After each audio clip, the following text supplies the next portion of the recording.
Humans don't have needs, so that's a deliberately provocative title. We do talk about things that humans need. We say humans need food, shelter, love. What we usually mean by a human need is something that humans require to stay alive or healthy. We say that you can't put a price on a human life, which implies that human life is infinitely valuable. The idea is that a need is distinct from a want because a mere want has a finite value, but a need derives a special status from its support of human life, which is of infinite value. So human needs are presented as though they are qualitatively different from human wants, but that's not the case at all. Humans value things. We can think about a ranking of things in order of how much we value them. We choose things we value more over things we value less. Maintaining life and health fit into the same continuum as eating chocolate and going to the cinema.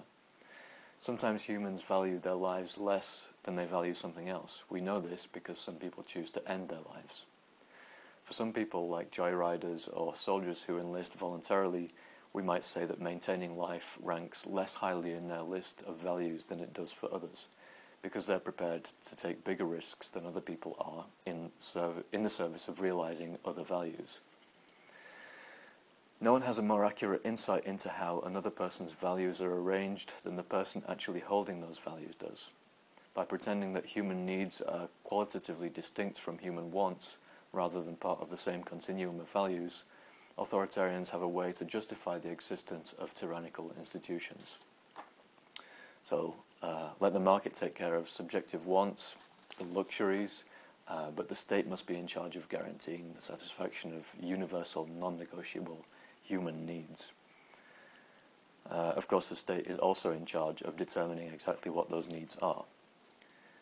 But if human needs means anything, it must mean simply the things that an individual values the most highly. Very often people value their life and health highly, but no two people value them in the same way.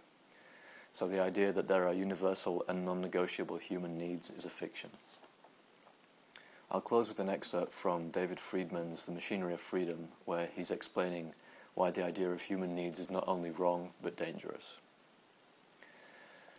The idea of need is dangerous because it strikes at the heart of the practical argument for freedom.